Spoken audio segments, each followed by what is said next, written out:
আসসালামু আলাইকুম। Cooking channel বিডির আরও একটি পর্ব দেখার জন্য আপনাদের সবাইকে স্বাগত জানাচ্ছি। আজকে একটা মাছের রেসিপি শেয়ার করব। আমার আজকের রেসিপি বোয়াল মাছ ভুনা। আশা করি রেসিপিটি ভালো লাগবে। আজকে রান্না করার জন্য এখানে আমি বোয়াল মাছ নিয়েছি আর মাছগুলো খুব ভালো করে ধুয়ে নিয়েছি। আর রান্নার জন্য এখানে আমি 5 টুকরো মাছ নিয়েছি। এবার এই মাছগুলো সামান্য কিছু মশলা দিয়ে ম্যারিনেট করে নিতে হবে। প্রথমেই দিয়ে দিচ্ছি পরিমাণ মতো লবণ।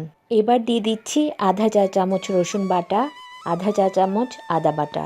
এবার দিয়ে দিব আধা চা চামচ লাল মরিচ গুঁড়া, আধা চা চামচ দিয়ে দিচ্ছি ধনিয়ার গুঁড়া, আধা চা চামচের চেয়ে একটু কম দিয়ে দিচ্ছি হলুদের গুঁড়া। এবার দিয়ে দিব 1 ফালি লেবুর রস। এই লেবুর রসটা দেওয়ার ফলে মাছে যে একটা আস্তে গন্ধ থাকে সেটা চলে যাবে। মশলাগুলো মাছের সঙ্গে খুব ভালো করে হাত দিয়ে মাখিয়ে নিতে হবে।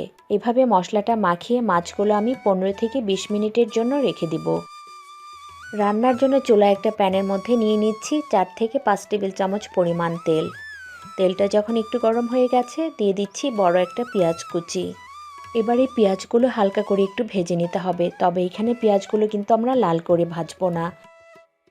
পেঁয়াজটা যখন একটু নরম হয়ে আসবে এবার এখানে দিয়ে দিতে হবে 1 চা চামচ আদা রসুন বাটা, সাথে দিয়ে দিচ্ছি 3 টেবিল চামচ পরিমাণ পেঁয়াজ বাটা। এবার তেলের মধ্যে আদা রসুন পেঁয়াজ একটু ভেজে নেব যেন কাঁচা ফ্লেভারটা চলে যায়। আদা রসুন পেঁয়াজটা যখন একটু ভাজা হয়ে যাবে এবার এখানে দিয়ে দিতে হবে গুঁড়া মশলা। দিয়ে দিচ্ছি 1 চা চামচ লাল মরিচ গুঁড়া, আধা চা চামচ হলুদের গুঁড়া, দিয়ে দিব আধা চা চামচ ধনিয়া গুঁড়া, আর দিয়ে দিচ্ছি আধা চা চামচ জিরার গুঁড়া। মশলাগুলো কষিয়ে নেওয়ার জন্য দিয়ে দিচ্ছি সামান্য একটু পানি। এবার মশলাগুলো নেড়ে চেড়ে খুব ভালো করে কষিয়ে নিতে হবে।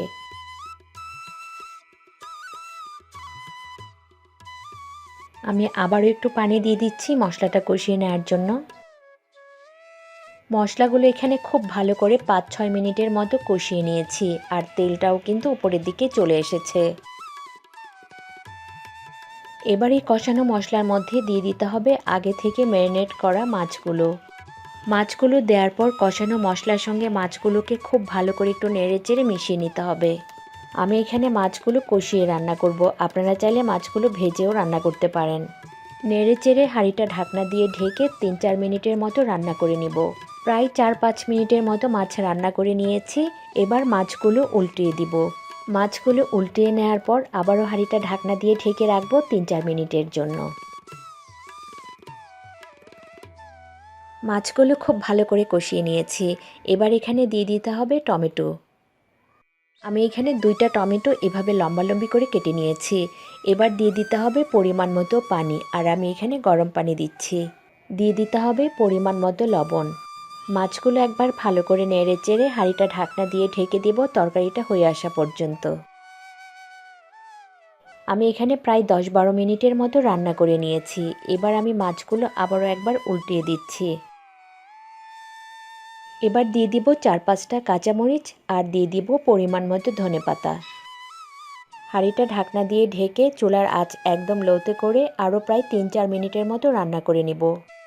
এই তো তৈরি হয়ে গেল বোয়াল মাছ ভুনা। আশা করি আজকের এই সহজ রেসিপিটি আপনাদের ভালো লেগেছে। ভালো লাগলে লাইক এবং কমেন্ট করে আমাকে জানাতে পারেন। আবারও কথা হবে নতুন কোনো রেসিপি নিয়ে। সেই পর্যন্ত সবাই খুব ভালো থাকবেন, সুস্থ থাকবেন। আল্লাহ হাফেজ।